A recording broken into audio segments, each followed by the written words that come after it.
시청자 여러분 반갑습니다. JTBC 뉴스룸을 시작합니다. 직업이 무엇입니까? 무직입니다. 법정에 나온 수용번호 4398 김건희 씨의 모습이 공개됐습니다. 앞으로 주 2회 빠른 속도로 재판이 진행됩니다. 특검에도 재판에도 안 나오고 버티더니 자신을 풀어달라는 보석신문엔 나오겠다고 합니다. 특검이 모레 열리는 그 보석 재판의 생중계를 허가해달라고 신청했습니다. 조만간 법원의 결정이 나옵니다. 이재명 대통령이 밝힌 E&D 구상은 크게 보면 과거 남북 합의의 흐름을 이어가는 내용입니다. 여기에 북핵 문제에 대한 단계적인 해법이 더 구체적으로 담겼습니다. 검은색 사복에 수용번호를 달고 피고인석에 앉았습니다. 사상 처음 전직 대통령 부인의 재판이 공개됐습니다. 카메라가 빠진 뒤 판사는 직업을 물었고 김건희 씨는 무직이라고 답했습니다. 정수아 기자입니다. 수의가 아닌 검은 사복 정장 차림으로 두 손을 모으고 법정에 들어섭니다. 머리는 뒤로 묶은 채 검정테 안경에 흰색 마스크를 쓴 모습입니다. 피고인석으로 걸어가 고개 숙여 인사한 뒤 자리에 앉습니다. 왼쪽 가슴에는 수용번호 4398이 쓰여 있습니다. 도이치 주가 조작, 명태균 공천 개입, 건진법사 사건 등 3가지 혐의로 구속 기소된 김건희 씨의 재판이 오늘부터 시작됐습니다. 헌정 사상 처음으로 전직 대통령 배우자가 법정에 선 겁니다. 재판이 시작하기 전 변호인과 대화를 주고받는 모습도 포착됐습니다. 오늘 법정 촬영은 특검과 변호인이 본격적으로 발언하기 전까지 스케치까지만 허용된 촬영이었습니다. 이 정도로 촬영 종료하도록 하겠습니다. 장비 갖추셔서 좀 퇴정해 주시기 바랍니다. 카메라가 물러나자 본격적인 공판이 시작됐습니다. 김건희 씨는 혐의 등 재판 과정에서 발언하지 않았지만 재판부의 신원 확인 등엔 답했습니다. 국민 참여 재판을 원하느냐는 질문에는 아닙니다라고 했고 직업을 묻자 무직입니다라고 했습니다. 오늘 오후 2시 10분에 시작한 재판은 김영근 특검보 등 김건희 특검 측과 변호인 측 의견을 차례로 듣고 40분 만에 끝났습니다. 재판부는 신속한 재판을 예고하면서 이번 주 금요일 재판 절차를 확정하는 공판 준비기일을 열기로 했습니다. JTBC 정수아입니다. 첫 재판에 걸린 시간은 40분, 비교적 빨리 끝났습니다. 김건희 씨 측은 특검의 공소 사실을 모두 부인했습니다. 샤넬 가방도 받지 않았고 명태균 씨에게 여론조사도 요청하지 않았고 주가 조작도 하지 않았다고 주장했습니다. 김태영 기자입니다. 김건희 씨 첫 재판은 공소 사실을 알리는 특검의 설명으로 막을 열었습니다. 자본시장법 위반, 정치자금법 위반, 특가법상 알선수재 혐의 등 3가지 주요 혐의를 차례대로 설명했습니다. 먼저 김건희 씨가 도이치모터스 주가 조작 사건으로 약 8억 원대의 부당이득을 취한 점, 명태균 씨로부터 약 2억 7천만 원 상당의 무상 여론조사 등을 제공받고 국민의힘 공천에 개입한 점 등을 설명했습니다.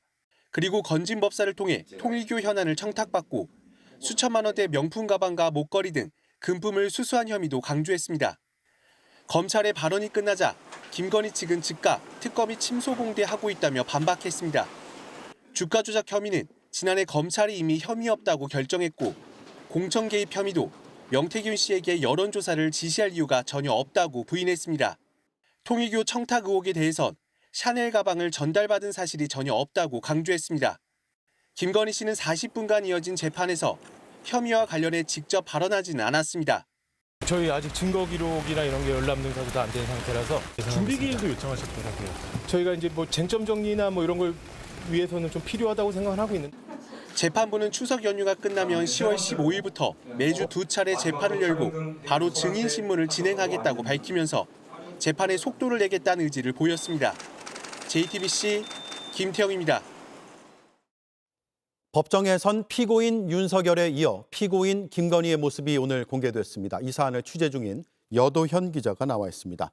윤석열, 김건희 부부는 공범 관계이기도 하죠. 같은 법정에 동시에 설 수도 있는 거 아닙니까?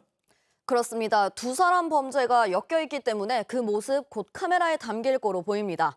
자, 지금 김건희 씨 대부분 범죄가 대통령 재임 기간에 벌여졌고 또 남편인 대통령의 지위를 활용했다 이렇게 볼 수 있기 때문에 곧 같은 법정에서 증인 또는 공범 자격으로 두 사람 만날 수밖에 없습니다. 예. 자, 당장 오늘 시작된 김건희 씨 재판의 혐의를 보면요.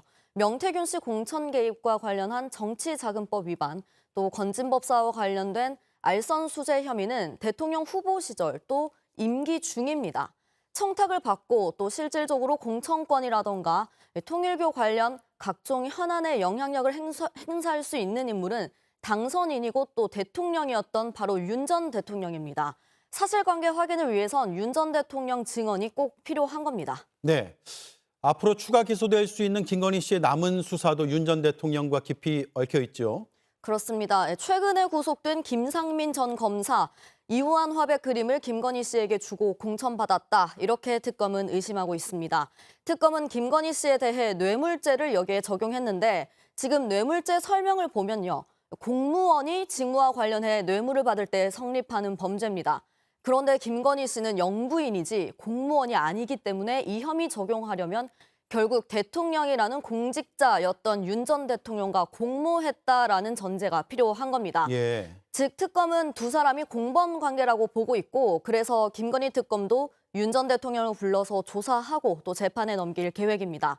그러니까 서로의 재판에 공범으로 또 증인으로 출석할 수 있는 겁니다. 네. 그런데 윤 전 대통령은 거의 모든 재판과 수사에 불응하고 있고요. 반면에 김건희 씨는 대부분 다 출석을 하고 있고 두 사람이 왜 다른 선택을 하는 겁니까?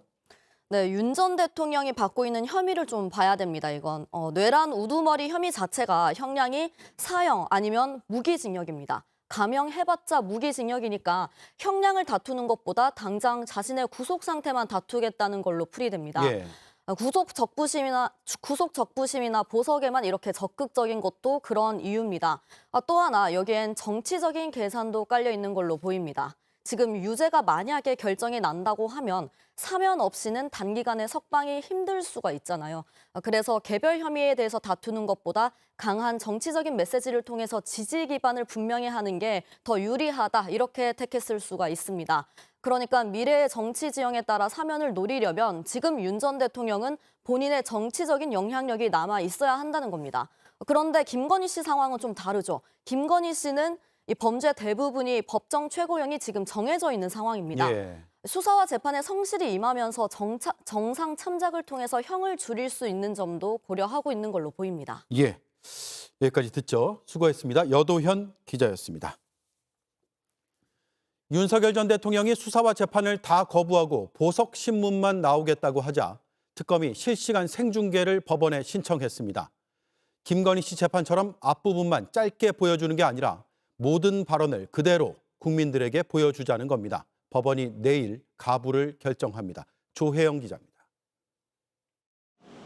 내란 특검은 오는 26일 열리는 윤석열 전 대통령 재판을 중계해달라고 재판부에 요청했습니다. 특검에서 추가 기소한 윤 전 대통령의 특수공무집행 방해와 직권남용 등 혐의에 대한 첫 공판기일입니다. 윤 전 대통령 보석신문도 이어서 진행하는데 특검은 재판 시작부터 보석신문 종료까지 전 과정을 실시간 중계해달라고 신청했습니다. 재판 중계 의무 조항을 담은 내란특검법 개정안은 한 달 뒤부터 시행되지만 특검은 개정 전 내란특검법을 근거로 국민 알 권리를 고려해 중계를 신청했다고 설명했습니다. 내란특검법 11조 4항에 따르면 재판장은 특검 또는 피고인의 신청이 있는 경우 특별한 사정이 없으면 중계를 허가하도록 돼 있습니다. 중계가 허가되면 하급심에서 선고가 아닌 공판기일을 중계하는 국내 첫 사례가 됩니다. 형사법정에 앉은 윤 전 대통령의 모습이 지난 4월 내란 재판 이후 5개월여 만에 공개되는 것이기도 합니다.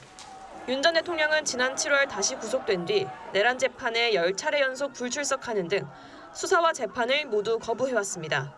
오늘도 외환 혐의 피의자 조사가 예정돼 있었지만 역시 응하지 않았습니다. 그러면서 지난 7월 구속적부 심사 때 직접 출석했고 이틀 뒤 보석신문에도 출석하겠다고 하는 겁니다. 이 때문에 석방 여부를 다투는 등 필요할 때만 선택적으로 출석하는 법 기술을 부리고 있다는 지적이 잇따랐습니다. 특검의 중계 신청도 이런 윤 전 대통령에 대한 맞대응 성격이란 분석이 나옵니다. JTBC 조혜연입니다. 박성재 전 법무부 장관이 피의자 신분으로 내란 특검에 소환됐습니다. 특검은 1층으로 오라고 했는데 이를 무시하고 지하로 출석했습니다. 취재진이 질문을 하자 당신들에게 이야기해야 할 내용이냐며 날선 반응을 보였습니다. 특검은 조사 뒤 구속영장을 청구할 방침입니다. 김혜리 기자입니다. 내란 중요임무 종사 혐의 등의 피의자 신분으로 처음 특검에 출석한 박성재 전 법무부 장관은 취재진이 따라붙자 불쾌감을 드러냈습니다. 수용 공간 확보를 지시했냐고 묻자 내가 당신들에게 얘기해야 할 내용이냐며 반문했고 피의자 신분이냐는 질문조차 도대체 무슨 근거를 갖고 하는 소리냐며 나를 세웠습니다. 1층에서 기다리던 대다수 취재진과 카메라를 피해 지하 2층으로 들어가려다 일부 취재진과 마주치자 거칠게 반응한 거로 보입니다. 서울고검장을 역임해 청사구조를 잘 아는 박 전 장관의 이런 출석을 두고 특검은 1층으로 출입하도록 안내했다며 지하 2층으로 들어올 거라고 상상도 못했다고 지적했습니다. 특검은 박 전 장관이 지난해 12월 3일 계엄 선포 직후 법무부 실국장 회의를 열고 합동수사본부 검사 파견 검토를 지시한 거로 의심하고 있습니다. 또 교정본부와 출입국본부에 후속 조치를 지시했다는 혐의도 받습니다. 정치인 체포 지시 내용을 알고 교정본부의 수용 여력을 점검하라 지시하고 출입국본부엔 출국금지팀을 대기시켰다는 의혹입니다. 박 전 장관 측은 내란에 가담했다는 증거가 없어 탄핵 심판도 재판관 전원 일치로 기각됐다고 맞서고 있습니다. 처음부터 형사처벌은 물론 징계 사유도 안 됐다는 겁니다. 하지만 특검은 오늘 조사 직후 박 전 장관에 대한 구속영장을 청구할 방침인 거로 JTBC 취재 결과 파악됐습니다. 증거인멸의 우려가 있고 혐의가 무거워 구속의 필요성이 있다고 판단한 거로 알려졌습니다. JTBC 김혜리입니다.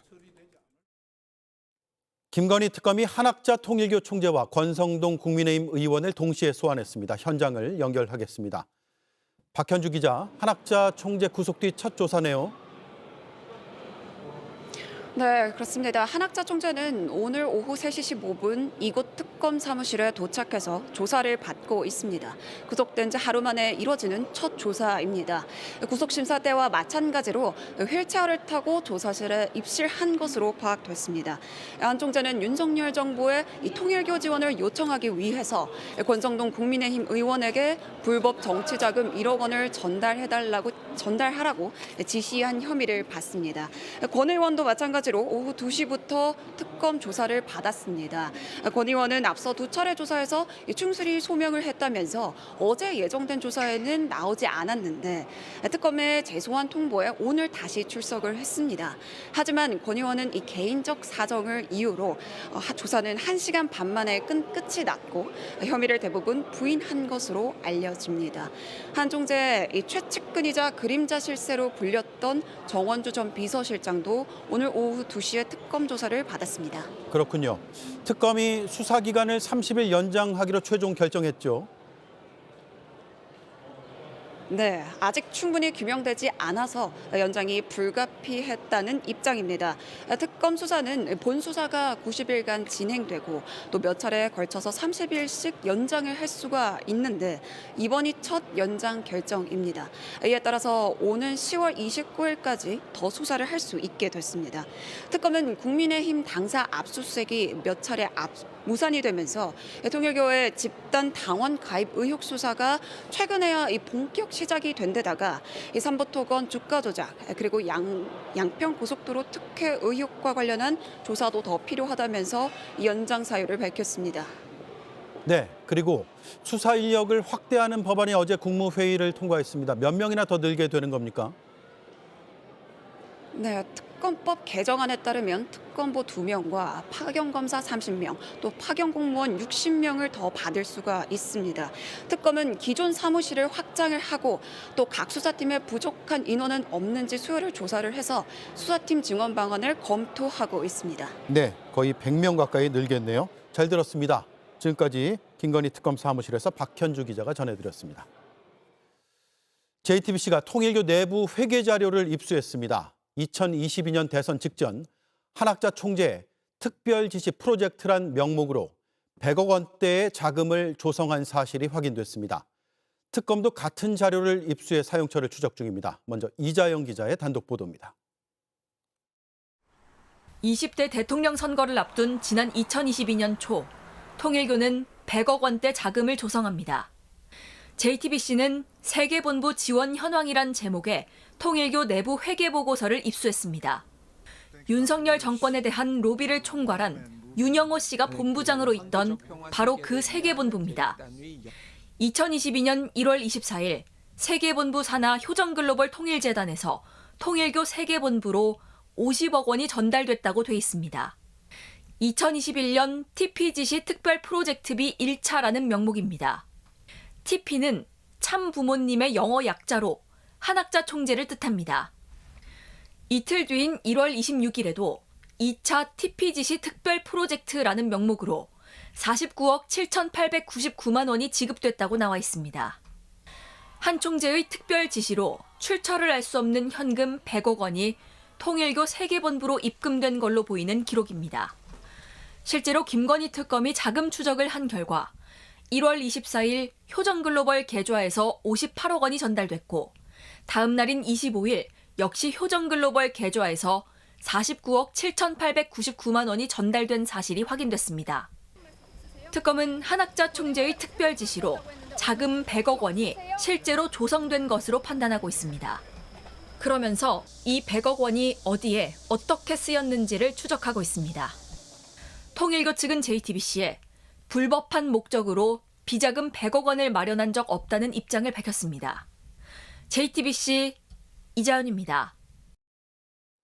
네, 2022년 대선 직전 통일교가 만든 100억 원의 행방이 앞으로의 특검 수사에서 핵심이 될 것으로 보입니다.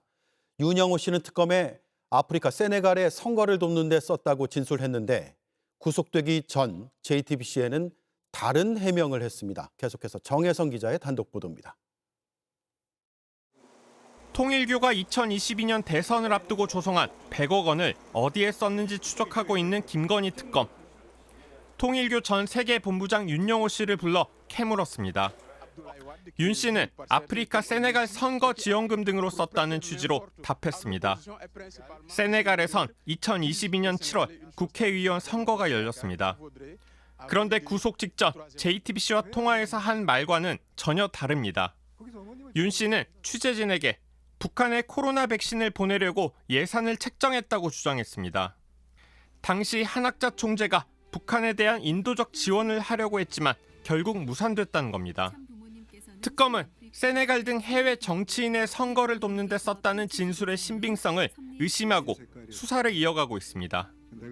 특히 윤석열 당시 국민의힘 후보를 위한 대선 지원금일 가능성을 들여다보고 있습니다. 특검은 통일교 전 세계본부 재정국장 이모 씨가 한학자 총재 비서실장 정원주 씨에게 보낸 문자 메시지에 주목합니다. 윤 전 본부장의 부인이기도 한 이 씨는 당시 선거를 앞두고 한 총재가 금전적 지원을 했다고 문자에 적었습니다. 특검은 100억이 조성돼 2022년 1월뿐 아니라 3월 대선 전후로 범위를 넓혀 통일교 산하 기관들 사이 금융 거래 내역 등을 분석하고 있습니다. 100억 외에 추가로 정치 자금이 전달됐을 가능성까지 살펴보겠다는 겁니다. 다만 통일교의 여러 기관 계좌가 이용돼 자금의 출처와 이동 경로 등을 파악하는 게 쉽지 않은 걸로 전해집니다. 특검은 수사기간 연장을 통해 확보한 30일 동안 대선 지원금 의혹을 규명하는 데 수사력을 모을 방침입니다. JTBC 정혜성입니다. 통일교는 일본에서의 헌금 수익이 매년 수천억 원이 넘습니다. 이 거액이 한국으로 송금돼 쓰였을 거라는 의혹이 현지에서 커지고 있습니다. 통일교에서 탈퇴한 일본인 200여 명은 정신적 보상을 요구하는 소송을 진행 중입니다. 도쿄 정원석 특파원입니다. 아베 신조 전 총리 피격 사건으로 드러난 일본 내 통일교의 규모는 상상을 초월했습니다. 통일교가 일본 신도들로부터 2015년부터 2022년까지 거둬들인 돈은 3조 원에 달합니다. 공식 확인된 것만 매년 평균 409억엔, 우리 돈 3,800억 원이 넘습니다. 고액의 헌금이 대부분이었고 악령을 없애려면 특정 물건을 사야 한다는 영감상법도 하나의 방식이었습니다. 결국 통일교를 탈퇴한 신도 200여 명은 600억 원 규모의 소송을 냈고 최근 신자 자녀들도 정신적 보상을 요구하는 소송을 제기했습니다. 이들은 통일교가 일본에서 거둔 거액의 헌금이 한국으로 흘러들어간 정황이 수사를 통해 밝혀질 것을 기대하고 있습니다. 日本の統一教会の内部資料から分かっているものがありまして、少なくとも毎年数百億円の日本から韓国への送金がされていたということが分かっています。 통일교의 정치권 로비 의혹도 관심이 커지고 있는 부분입니다.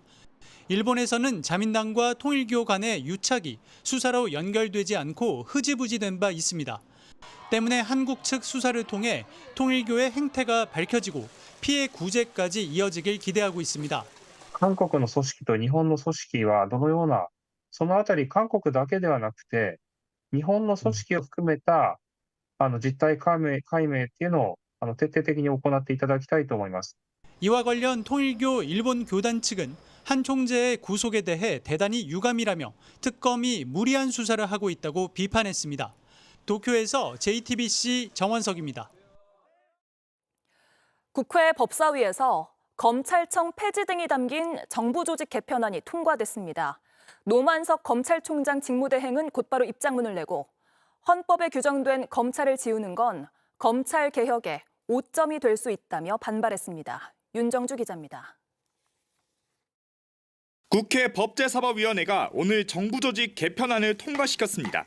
검찰청을 폐지하는 대신 기소를 전담으로 하는 공소청을 만들고 기획재정부를 개편하는 것이 주요 내용입니다. 국민의힘은 개정안 처리에 반대했지만 의석수가 많은 민주당 주도로 처리됐습니다.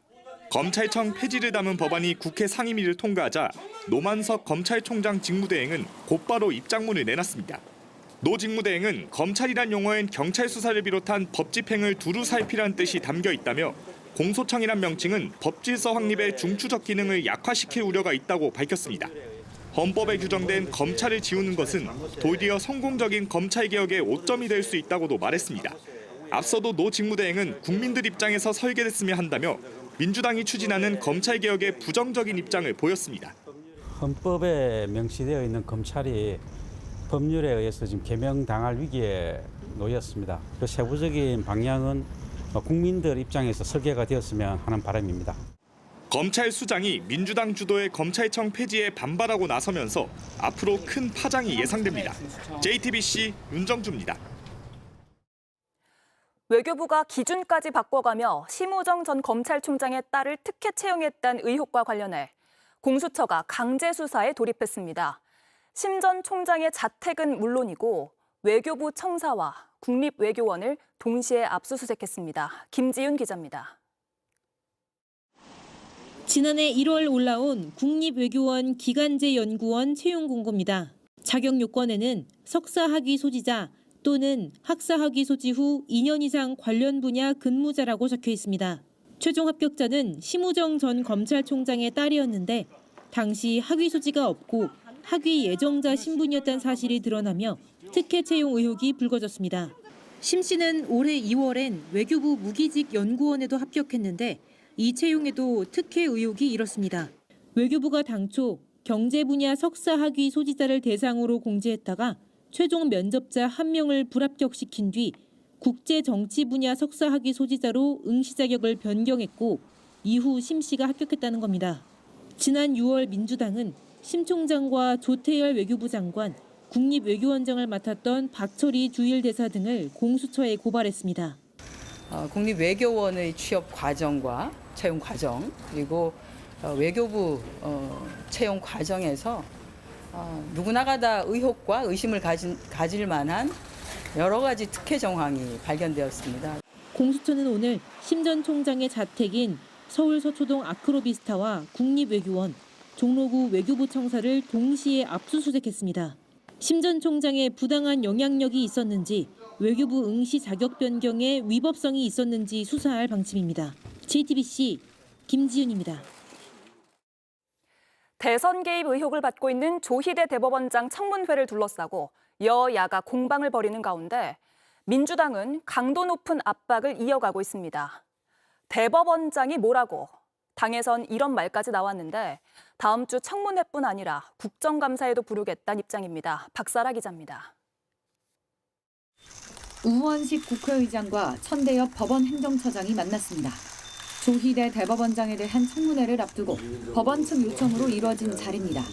왜 국민들이 사법부에 대해서 걱정하고 불신하는지부터 돌아보고 여기에서부터 신뢰를 회복할 수 있는 모습을 보이는 것이 첫 번째라고 생각합니다. 결자 해지해야 합니다. 입법부 수장이 사법부를 향해 국민 불신을 해소할 대책을 요구한 건데 천 처장은 여기에 공감한다면서도 사법부 독립을 강조했습니다. 우리가 상권 분리 또 사법 독립을 통해서 재판의 공정성과 정치적 중립성이 보장되는 민주당은 조 대법원장에 대한 압박 수위를 연일 높이고 있습니다. 정청래 대표가 직접 나서 비판을 이어갔고 추미애 법사위원장에게도 힘을 실어줬습니다. 헌법유린, 삼권분립 훼손, 부정비리, 국정농단, 내란 사태 등 불이한 대통령들을 다 쫓아냈습니다. 대법원장이 뭐라고? 조 대법원장 등을 둘러싼 논란은 국회 법사위에서도 이어졌습니다. 이 과정에서 법사위는 또 고성과 막말이 오가며 충돌이 벌어졌습니다.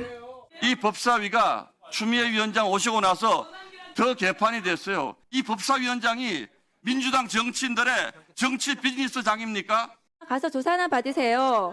본인은 그렇게 하시고 국민의힘 수석 최고위원 되셨죠? 민주당은 다음 달 국정감사에도 조 대법원장을 비롯해 내란 사건 재판부인 지귀현 부장판사를 증인으로 부르겠다는 입장입니다. JTBC 박사라입니다. 국민의힘 장동혁 대표가 민주당 정청래 대표를 향해 비판 목소리를 높였습니다. 이성을 잃고 광기로 치달았다고 말했는데 최혜병 묘역 앞에선 특검이 귀한 희생마저 정치적으로 이용한다며 눈물까지 흘렸습니다. 황예린 기자입니다. 국민의힘 지도부가 대전에서의 1박 2일 첫 일정으로 현충원을 찾았습니다. 그러면서 조희대 대법원장의 탄핵을 언급한 정청래 민주당 대표를 강하게 비판했습니다. 저는 이성을 잃고 광기로 치닫는 더불어민주당이 제발 이쯤에서 멈추시기를 다시 한번 강력히 촉구드립니다. 해병대 최상병 묘역을 참배하면서는 특검이 최상병을 정치적으로 이용하고 있다며 눈물도 흘렸습니다. 지금까지 그분들의 희생을 정치적으로 이용하면서 유족들의 아픔이 다 끝나지 않고 있습니다. 매우 안타깝게 생각합니다. 당 지도부가 장외에서 공세를 이어가던 그 시각 원내 지도부는 무제한 토론으로 민주당에 맞서겠다는 방침을 세웠습니다. 원내는 원내대로 또 당대표는 현장에서 현장대로 또 필요한 장외 투쟁은 장외 투쟁대로 우리는 소수 야당이기 때문에 힘들어도 죽기 살기로 싸우자. 내일 본회의에 올라오는 법안을 시작으로 모든 쟁점 법안과 비쟁점 법안을 토론으로 막아서겠다는 겁니다. 실제 지도부 내부에선 조희대 대법원장 청문회를 계기로 위기감을 느꼈다며 결기를 보여줘야 한다는 목소리가 나옵니다. 만약 69개 법안 모두 토론의 대상이 될 경우 최장 70일간 이어질 걸로 보이는데 토론 종결을 위해 표결에 나서야 하는 민주당을 무기한 대기 상태로 두겠다는 계획입니다. JTBC 황예린입니다. 계엄 당일 중국 간첩 99명이 체포됐다. 윤석열 전 대통령의 탄핵 과정에서 부정선거 음모론을 강화하는 데 활용됐던 스카이데일리의 가짜뉴스입니다. 계엄 이후에도 이 매체는 90개 가까운 정부 광고가 꾸준히 실렸는데 금액으론 1억 원이 훌쩍 넘는 걸로 확인됐습니다. 김필준 기자입니다.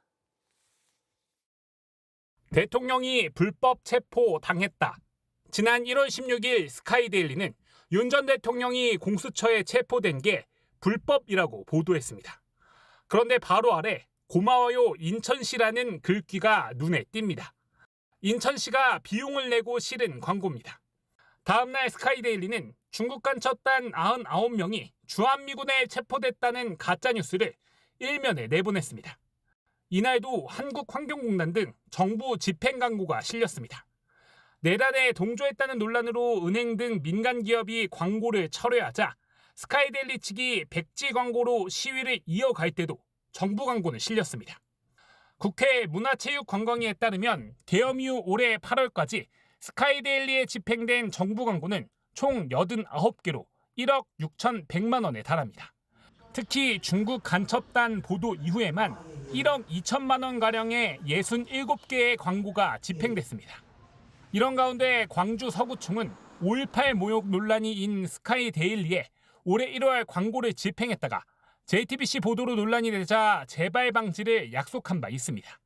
국회 문체위는 오는 국정감사에서 정부 광고를 총괄하는 문체부를 상대로 광고 집행이 적절했는지 따져 물을 계획입니다. JTBC 김필준입니다. 윤 전 대통령이 우크라이나를 방문했을 당시 갑자기 자신의 이름을 딴 장학금을 만들겠다고 발표했었죠. 담당 부처조차 사전에 몰랐던 이 사업은 전례 없는 방식으로 조용하게 진행이 됐습니다. 삼부토건 주가 조작 시기와도 겹치는데 관련이 있는지 수사가 필요하다는 주장이 제기됐습니다. 박상욱 기자입니다. 지난 2023년 7월 우크라이나를 갑자기 방문한 윤석열 전 대통령.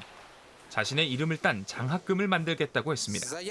윤석열 젤렌스키 장학금 신설을 통해 현재 한국에서 공부하고 있는 우크라이나 학생들이 안심하고 학업을 마칠 수 있도록 지원하고. 하지만 담당 부처인 교육부는 전혀 몰랐던 발표였습니다. 교육부는 정상회담 이후 개최된 국무회의에서 처음 공식적인 지시가 내려왔다고 했습니다. 정부는 부랴부랴 정부 초청 장학생 프로그램에 우크라이나 학생들만을 위해서 별도의 항목을 신설했습니다. 장학생 프로그램을 만든 지 50년이 넘었는데 특정 국가만 지원하는 건 이번이 처음입니다. 게다가 어학 연수생들에게도 전례 없이 장학금을 줬습니다. 3년간 투입되는 예산은 130억 원. 대통령 지시사항의 후속 조치인데 의아하게도 교육부는 외부의 이를 알리지 않았습니다. 현재 김건희 특검은 삼부토건이 우크라이나 재건 사업을 통해 주가를 조작했다고 보고 수사 중입니다. 국회 교육위 고민정 의원은 이 과정에서 윤석열 김건희 부부가 교육부를 사적으로 동원했는지 여부를 철저히 수사해야 한다고 주장했습니다. JTBC 박상구입니다. KT가 해킹 사실을 알고도 서버를 폐기했다는 의혹에 대해 의심이 해소돼 폐기했다는 게 당초 KT의 입장이었습니다. 그런데 오늘 국회 청문회에서 좀 다른 답변이 나왔습니다. 보안 책임자가 찜찜해서 폐기했다고 말했는데 의도적인 증거인멸 의혹이 더 짙어졌습니다. 임지수 기자입니다. 오늘 열린 해킹 사태 청문회에서 KT는 이미 지난 7월 서버를 전수조사하던 외부 보안업체로부터 해킹 의심 정황을 중간 보고받았다고 밝혔습니다. 원격 상담 서비스 서버에 의심 정황 한 종이 포함되어 있다. 이거는 언제 인지한 겁니까? 기억하려면 중간 보고 7월 22일에 제가 KT는 7월 19일 한국인터넷진흥원 키사가 해킹 정황을 통보했는데도 8월 초 문제의 서버를 폐기해 은폐 의혹이 나오고 있었는데 알고 보니 키사 통보 열흘 앞선 7월 9일에 원격 상담 서비스 서버에 해킹이 의심된다는 보안업체 최초 보고를 받은 사실이 드러난 겁니다.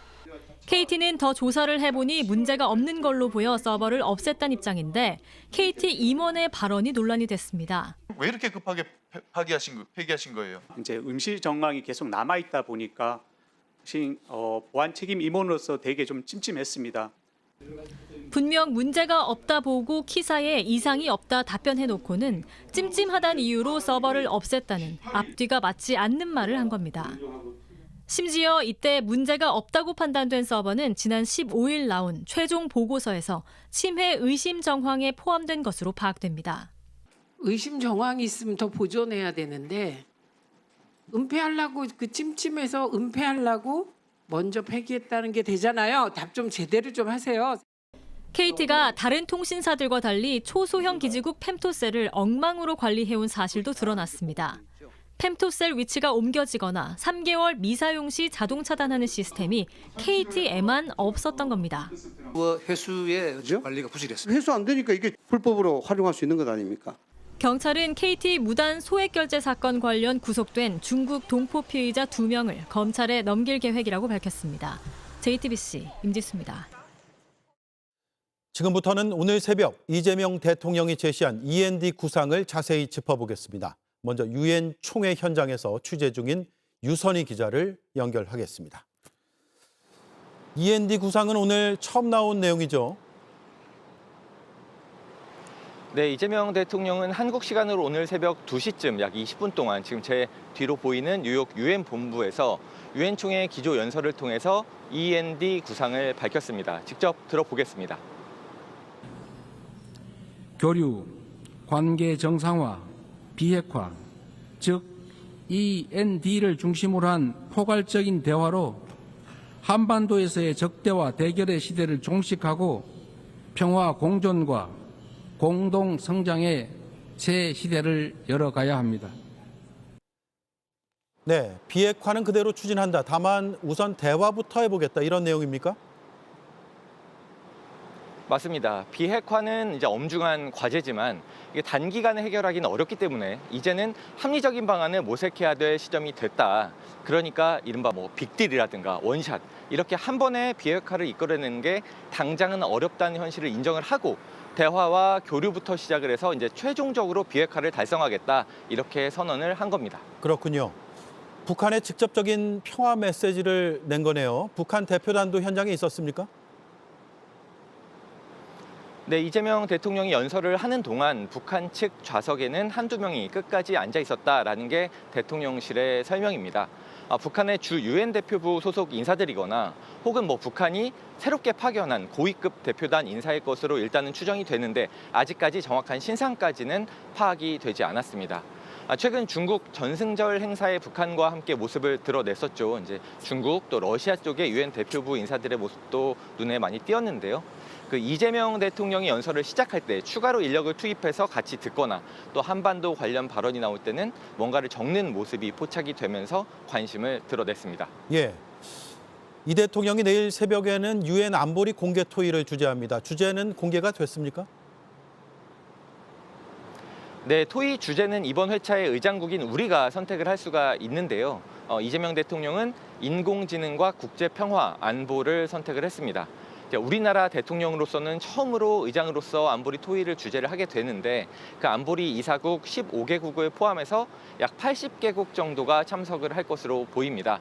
오늘 새벽 기조연설에서는 이제 END 구상으로 한반도의 갈등 해결의 해법을 제시를 했기 때문에 내일 토의를 통해서는 좀 더 범위를 넓혀서 우리가 AI 기술 강국으로서 신기술에 대한 세계적인 논의를 좀 이끌어가는 모습을 국제사회에 알리겠다 이런 의도로 보입니다. 네, 잘 들었습니다. 지금까지 미국 뉴욕에서 유선희 기자가 전해드렸습니다. 새로운 대북 구상에는 북한과의 관계 개선도 실용적으로 단계적으로 접근하겠다는 의도가 담긴 걸로 보입니다. 정부는 과거 남북이 이뤄낸 합의에서도 일관됐던 원칙이라며 최종 목표는 평화라고 강조했습니다. 최규진 기자입니다. 이재명 대통령은 END 구상이 가장 현실적이고 합리적인 대북 해법이라고 강조했습니다. 비핵화는 엄중한 과제임에 틀림없습니다. 그러나 단기간에 해결되기 어렵다는 냉철한 인식의 기초 위에 현실적이고 합리적인 방안을 모색해야 할 시점이 됐습니다. 최종 목표가 비핵화에 있다는 점을 언급하면서도 남북관계 단절로 당장 북한의 큰 변화를 이끌어내긴 어렵다는 현실적 인식을 반영한 결과물이란 겁니다. 위성락 국가안보실장은 교류와 관계 정상화, 비핵화는 우선순위 없이 서로 추동하는 구조라고 했습니다. END 새 원칙은 과거 남북 합의와 2018년 북미 싱가포르 회담에서도 강조된 것이라고도 했습니다. 남북 간 적대적 긴장 완화와 한반도 평화 정착을 목표로 남북 간 합의를 이뤄온 이전 정부의 대북 정책과 맥락을 같이 한다는 점을 강조한 겁니다. 앞으로 우리 정부는 남북 간 군사적 긴장 완화와 신뢰 회복의 길을 일관되게 모색할 것입니다. 앞서 윤석열 전 대통령이 9.19 군사 합의 효력을 정지하며 북한을 안보 위협이자 제재 대상으로 규정한 것과 대조적입니다. 민주당에선 현실적이고 과감한 구상이라며 환영의 목소리가 나왔습니다. 반면 국민의힘은 실패한 좌파 대북 정책의 재탕에 불과하다며 깎아내렸습니다. 모든 것을 내어주고 우리는 아무것도 남지 않고 결국 북한 핵에 의해서 대한민국의 파멸을 가져올 수밖에 없는 그런 가짜 평화 대북 정책이라고 생각합니다. JTBC 최규진입니다. 이 대통령보다 먼저 연단에 오른 트럼프 대통령은 북한을 언급하지 않았습니다. 대신 1시간 가까운 연설에서 대부분 유엔을 조롱하고 공격하는 데 시간을 썼습니다. 뉴욕에서 정강현 특파원입니다. 트럼프 대통령과 멜라니아 여사가 고장난 유엔 에스컬레이터를 걸어 올라갑니다. 연단에 오르자 이번엔 연설문 자막을 비추는 프롬프터가 멈췄습니다. 트럼프는 이런 상황을 조롱하며 연설을 시작했습니다. These are the two things I got from the United Nations, a bad escalator and a bad teleprompter. 이후 연설은 대부분 유엔에 대한 비난으로 이어졌습니다. 자신이 7개의 전쟁을 끝냈는데 유엔은 손을 놓고 있었다고 주장했습니다. It's too bad that I had to do these things instead of the United Nations doing them. 그러면서 노벨 평화상까지 노골적으로 거론했습니다. Everyone says that I should get the Nobel Peace Prize for each one of these achievements. 트럼프 대통령은 기후변화는 거대한 사기극이라면서 주요국 정상들을 향해 공범이란 취지로 비난하기도 했습니다. It's the greatest con job ever perpetrated on the world, in my opinion. Climate change, no matter what happens, you're involved in that. 미국 우선주의를 가감없이 드러냈고 If you come illegally into the United States, you're going to jail or you're going back to where you came from. We have reasserted that America belongs to the American people. 유엔의 난민 지원은 침략 자금에 빗댔습니다. The UN is supposed to stop invasions, not create them and not finance them. 그런데 연설 직후엔 유엔 사무총장을 만나 정반대 발언을 했습니다. You people have treated us with great respect. Our country is behind the United Nations 100%. 독설 직후 나온 이런 상반된 태도는 국제협력 무대를 조롱했다는 비판 속에 또 다른 논란으로 이어졌습니다. 뉴욕에서 JTBC 정강현입니다.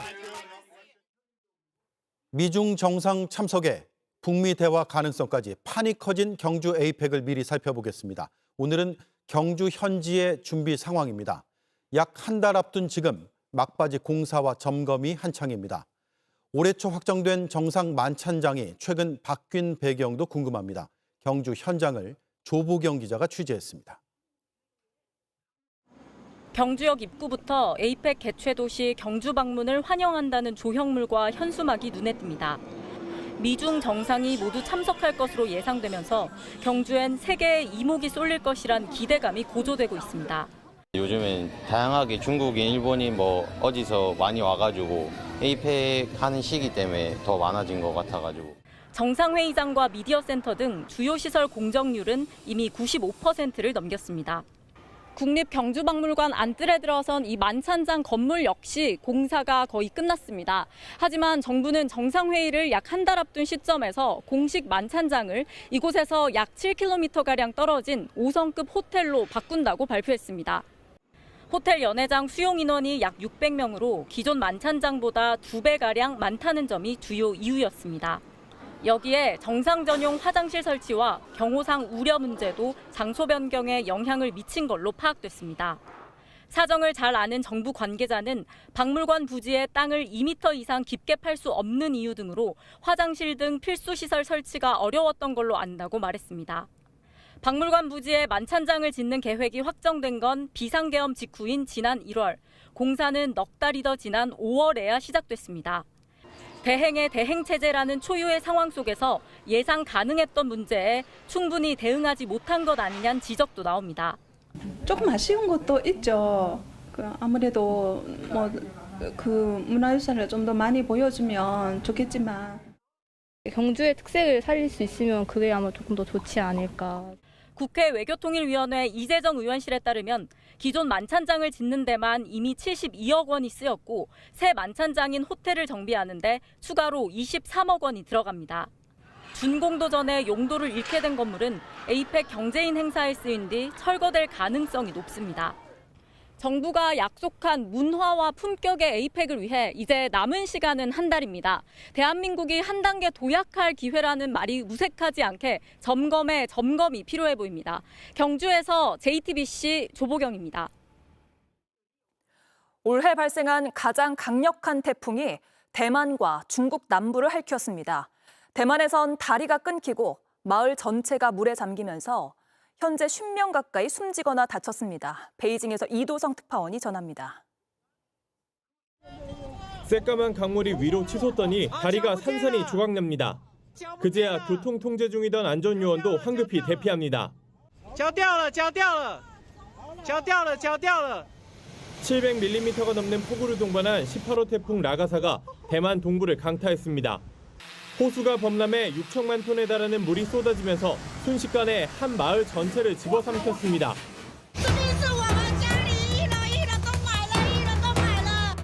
오후 4시까지 벌써 17명이 숨진 채 발견됐고 다친 사람도 30명이 넘습니다. 대만 당국은 군 병력까지 동원해 구조와 구호 작업에 나섰습니다.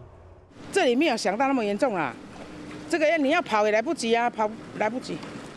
중심부근 최대 풍속이 시속 220km에 달하는 초강력 태풍 라가사는 중국 남부 지역도 할퀴었습니다.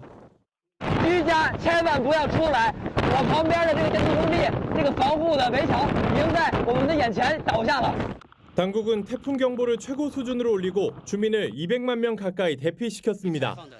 중국 기상당국은 라가사가 해안을 따라 내륙으로 움직이면서 점차 약화할 것이라 예상하면서도 기록적인 폭우가 내릴 수도 있다며 경계하고 나섰습니다. 중국 베이징에서 JTBC 이도성입니다. 땅이 점점 가라앉더니 자동차가 빨려 들어가고 전신주가 터집니다. 태국 방콕 도심에 깊이가 50m에 이르는 대형 싱크홀이 생겼습니다. 이유가 뭔지 강나윤 기자가 보도합니다. 도로 한복판에 구멍이 뚫렸습니다. 순식간에 주변 도로가 잘려나가고 꺼진 땅 속으로 더 빨려 들어갑니다. 놀란 운전자들은 차를 급히 뒤로 뺍니다. 곧이어 전신주까지 쓰러지며 불꽃이 튀고 주차된 트럭은 그대로 굴러떨어집니다. 오늘 태국 방콕의 두시지구에서 일어난 대규모 집안 침하 사고입니다. 집안이 약해진 틈으로 지하수가 차오르더니 순식간에 도로가 무너져 내렸습니다. 가로 세로 폭이 30m가 넘고 깊이는 50m에 달하는 규모입니다. 이 사고로 주변이 전면 통제된 가운데 인근 병원의 환자를 포함해 3,500명이 넘는 주민들이 대피했습니다. 사고 현장은 지하철역 공사 구간과 맞닿아 있습니다. 당국은 공사 과정에서 토사가 한꺼번에 유실됐을 가능성에 무게를 두고 원인을 파악 중입니다. การก่อสร้างไหมเกิดจากธรรมชาติหรือเกิดจากการออกแบบอะไรต่างๆแล้วก็ใช้เดี๋ยวก็จะมีทีมงานต่างๆเข้ามา 방콕의 집안은 점토층으로 도심을 흐르는 차오프라야강 지류가 도시 전체에 퍼져 집안 강도가 낮은 것으로 알려졌습니다. 방콕 당국은 추가 침몰 가능성이 있을 것으로 보고 해당 지역 전기와 수도를 차단하고 대책 마련에 나섰습니다. JTBC 강나연입니다.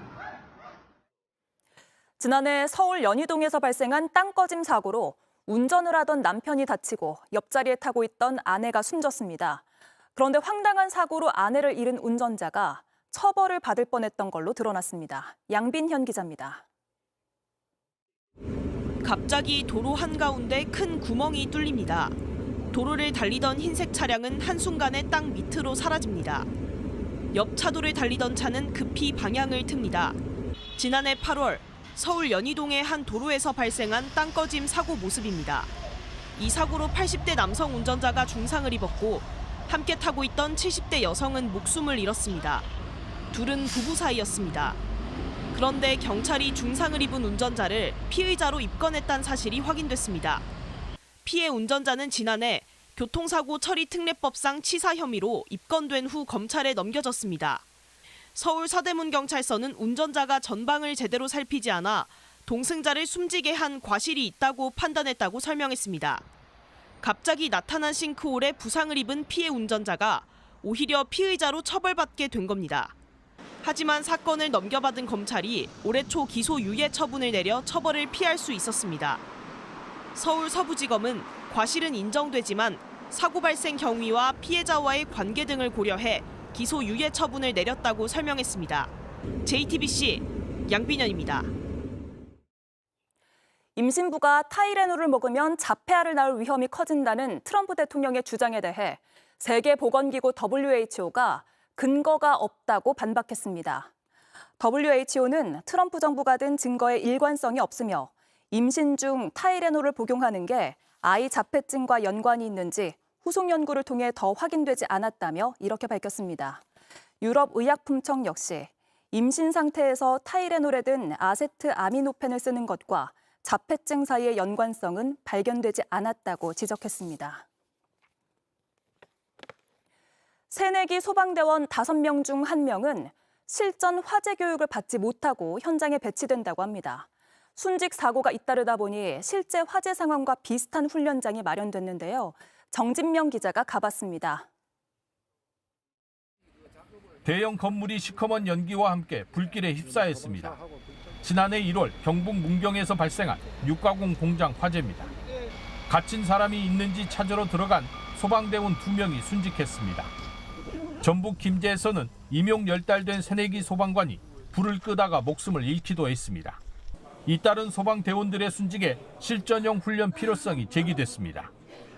컨테이너 격실 천장으로 불길이 쓰나미처럼 밀려옵니다. 소방대원들은 불길 아래에서 이 모습을 지켜봅니다. 전북 장수에 조성된 실화재 훈련장입니다. 순간적으로 발화하며 폭발하는 백드래프트 상황과 불이 급격히 확산하는 플래시 오버 등 특수 현상도 훈련하게 됩니다. 이곳에서는 불이 나고 연기가 뿜어져 나오는 여러 가지 실제 화재 상황을 만들어 실전과 같은 훈련이 이루어집니다. 전국 최초로 5종류의 표준 실화재 훈련 시설을 갖췄습니다. 정말 실전하고 비슷한 시설을 갖춰서 경험을 쌓게 하고 실화재를 만났을 때 갈고 닦았던 것들을 구해낼 수 있도록. 신임 소방대원 20% 이상은 실화재 교육을 받지 못하고 현장에 배치되는 것으로 알려져 있습니다. 실화재 훈련이 전국으로 확대돼 대원들의 현장 대응 능력과 생존 가능성을 높일 수 있을지 기대됩니다. JTBC 정진명입니다.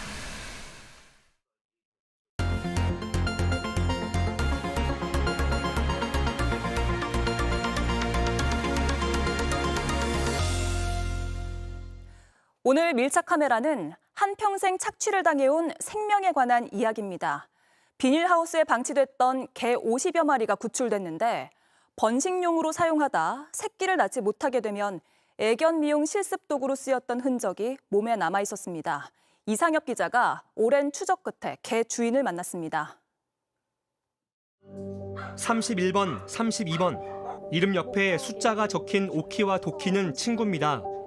44번, 52번, 53번. 모리와 밤비, 까비는 새 환경이 아직 낯섭니다. 각자 다르고 비슷한 가혹한 현실을 견뎌왔습니다. 이름은 센인데요. 센이 배를 보시면 흉터가 확인되는데 제왕절개 자국입니다.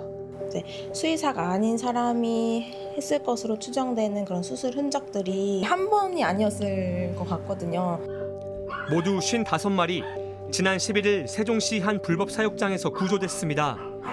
구조 직후 한 마리는 턱뼈 골절로 폐사했고 대부분 지간염과 탈장, 자궁 축농증을 앓고 있었습니다. 보살핌 받은 흔적은 어디에도 없었습니다. 어디서 어떻게 살았던 걸까 찾아가 봤습니다. 비닐하우스 안으로 직접 들어왔습니다. 그런데 제가 다니는 길목마다 이렇게 쥐들이 정말 많습니다. 다 녹슨 뜬장들이 보이고 그 안을 살펴보니 개 밥그릇이 있습니다. 천장도 한번 살펴보면 환풍기 주변에 거미줄이 정말 많이 쳐졌습니다. 공기는 눅눅했고 악취가 뒤섞였습니다. 사실상 방치됐던 개들. 그런데 이상한 점이 있었습니다. 미용을 받은 견들이 몇몇 있긴 있었어요. 이제 흔히 말하는 포메드 그 인더리컷 미용을 받은. 가만히 있는 애들이 많더라고요. 그거에 좀 익숙해져 있지 않나. 상태는 엉망인데 미용이 된 이유. 오랜 추적 끝에 주인을 찾아 물어봤습니다. 한 30년 전부터 내가 강아지를 키우고 있었고. 그런데 왜 이렇게까지 방치하신 거예요? 어차피 제가 생산을 못하니까. 번식용으로 키우던 개들. 주인은 동물 생산업을 허가받지 못했다고 했습니다. 버릴 수도 죽일 수도 없어 몇 마리씩 애견 미용 학원에 보냈다고 했습니다. 유기견을 하면 한 마리당 300만 원이 벌금이다. 죽이지를 못하니까 학원으로 데리고 가서 때때로 미용도 한 번씩 해주고. 평생 새끼 놓는 기계였던 개들은 이제 미용 실습용 교보제로 쓰였습니다.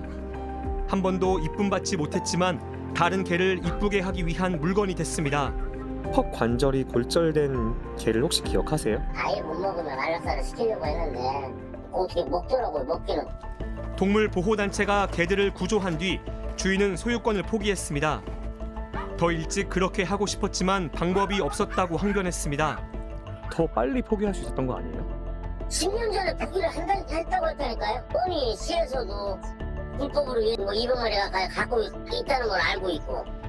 자기 책임만은 아니라는 겁니다. 개들한테 미안한 마음은 없으세요? 미안한 마음이 있으니까 다 가져가라고 했던 거 아니에요. 지자체는 불법 사육 사실을 알고 있었지만 유기동물 보호소에 자리가 없었다는 취지로 해명했습니다. 또 오랜 시간 학대받았던 걸 지자체에서 미리 알았다면 일단은 학대로 인지를 해서 그 모든 친구들을 일단은 보호 조치를 했어야 되는 거거든요.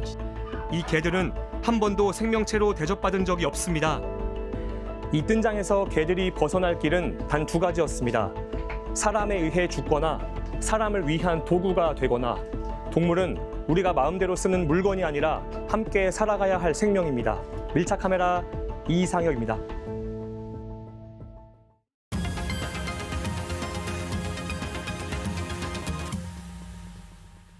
네, 비하인드 뉴스 정치부 이성대 기자가 나와 있습니다. 시작할까요? 네, 첫 번째 이슈 바로 보겠습니다. 4년 전 영상을 틀다. 자, 지금 국민의힘에서는 조희대 대법원장 사퇴 요구가 삼권 분립을 훼손하고 민주주의를 파괴한다고 강력하게 반발하고 있죠. 예. 자, 그러자 민주당에서 과거에 국민의힘도 비슷한 전례가 있다 이렇게 맞대응을 했습니다. 자, 바로 이때인데요. 2021년 당시 국민의힘이 김명수 당시 대법원장이 민주당이 추진하는 법관 탄핵에 사실상 동조한다면서 검찰에 고발하고 탄핵을 추진하겠다. 이런 적이 있었다고 저희가 전해드린 바가 있었죠. 예, 비하인드 뉴스를 본 것 같습니다. 어쨌든 여든 야든 정치권에서 대법원장 사퇴 요구하는 게 처음 있는 이례적인 건 아니라는 반박인 거네요. 그렇습니다. 정청래 대표는 또 당시 국민의힘이 대법원까지 찾아가서 행패를 부렸다. 내로남불이고 적반하장이다 이렇게 비판을 하면서 당시 영상을 회의 시간에 1분 넘게 틀었는데 잠깐 보고 가시죠. 예.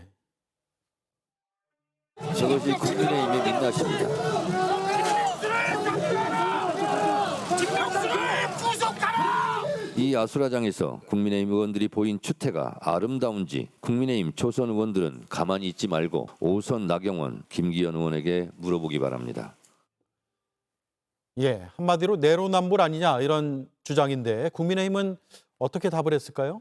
네, 그래서 국민의힘 초선들이 아니라 기자들이 나경원 의원한테 물어봤더니 그때와 지금은 좀 다르다라는 식으로 대답을 했습니다. 먼저 들어보시죠. 예. 4년 전에 국민의힘이 김명수 대법원장 사퇴를 촉구하지 않았냐 하면서 그때와 지금을 비교하는 것은 맞지 않다고 생각을 하고요. 정치적인 레토릭하고 그것을 실질적으로 지금 진행하고 있는 것은 다르다. 자, 레토릭, 우리나라 말로 하면 수사. 그러니까 말이나 글을 좀 효과적으로 표현하는 방식 뭐 이렇게 해석이 될 수 있는 것이죠. 예. 대표적인 레토릭은 내로남불입니다. 자, 그런데 이제 당시 국민의힘 측 보시는 것처럼 그 대법원장 사퇴하라면서 사실상 항의를 거칠게 몸싸움을 하고 했던 것이 보이는 것이죠.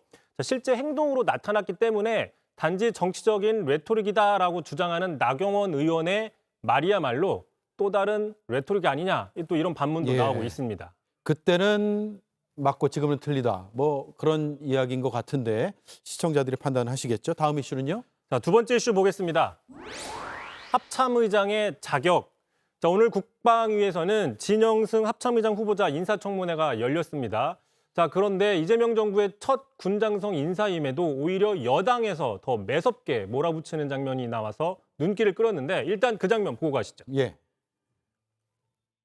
제대로 조사해서 발본색원 그거 하시겠습니까? 만약 그런 의지가 없으면은 저는 여당이지만은 합참의장 인정할 수 없습니다. 내란 척결에 대한 의지가 없다면. 합참의장의 역할 중에 개헌과 관련된 역할로 총괄하는 역할이 없습니까? 그 사안에 대해 아는 바가 없습니다. 의장 하지 마세요. 예, 상당히 몰아붙이네요. 여당이 이렇게 날카롭게 반응하는 이유가 뭡니까? 자, 일단 그 합참의장은 군서열 1위죠. 자, 지난 12.3 불법계엄 당시 합참의장은 육군이 아니라 해군 출신인 김명수 합참의장이었습니다. 자, 그런데 이제 내란 특검에 따르면 자, 육군 출신인 김용현 당시 장관이 불법계엄을 육사 출신인 몇 명과 모의를 하면서 비육사 출신인 합참의장을 배제한 게 아니냐 이런 정황들이 드러나고 있는 네. 상황입니다. 자, 이런 상황에서 이번에는 공군 출신의 신임 합참의장이 지명됐기 때문에 자, 불법계엄, 내란 사태를 바로잡을 의지, 그러니까 말 그대로 레토릭에 끝나지 말고 실질적이고 적극적인 의지를 드러내라, 뭐 이런 비판으로 해석이 되고 있는 겁니다. 예. 법사위에서 여야 공방만 보다가 여당이 오히려 정부 인사 후보죠. 몰아치는 장면을 보니까 이례적이긴 하네요. 그만큼 군조직이 불법계엄과 내란 사태에 직접 영향을 받았다라고 보기 때문이겠죠. 아직 이제 끝나지 않았다라고 보는 것이죠, 여당에서는. 그래서 구체적인 주문도 나왔습니다. 자, 박선원 의원이 자, 공군 출신이 왔다고 해서 육사 출신들이 내란 사태를 대충 뭉개는 일이 없도록 적극적으로 역할을 해달라 주장을 하니까 육사 출신이죠. 한기호 의원이 아니 갑자기 여기서 육사가 왜 나오냐 이렇게 큰 소리로 얘기를 하면서 또 말싸움이 나왔고 잠시 정회가 됐습니다. 예. 그 장면 보겠습니다. 거기 육사 출신이 왜 들어가요? 또 어떻게 그게 육사 출신이라고 그런 일을 한다고 봐요? 육사 출신을 했잖아요. 어디다 손가락 치라고 그래? 어디서 말을 함부로 그따구 그래요? 뭘 그따 그래? 예, 깜짝 놀랐습니다. 잘 들었습니다. 이성대 기자였습니다.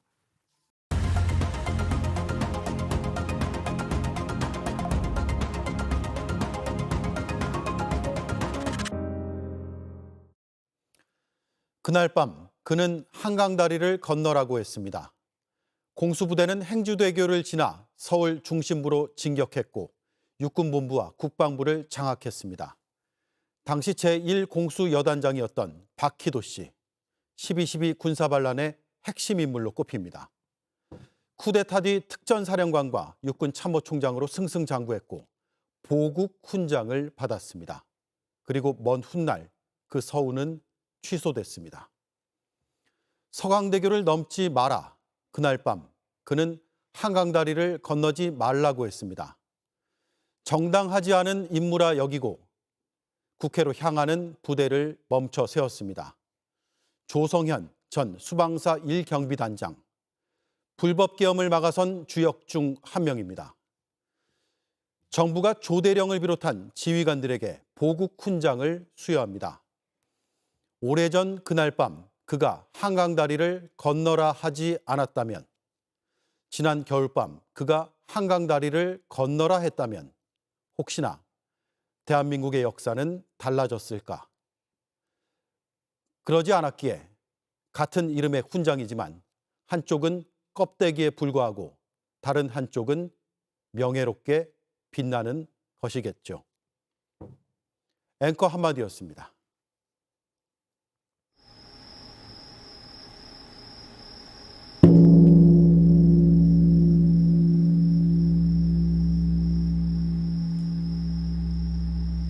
네, 지금 천년고도 경주의 가을밤은 신비롭고 맑은 소리와 함께 반짝이고 있습니다.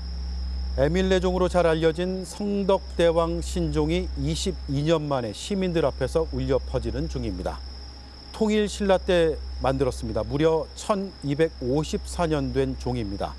균열 위험으로 1993년부터 타종을 멈췄습니다. 그 뒤에 상태 조사를 위해 정기적으로 치고 있습니다. 시민들이 함께 이렇게 종소리를 듣는 건 2003년 뒤에 처음입니다.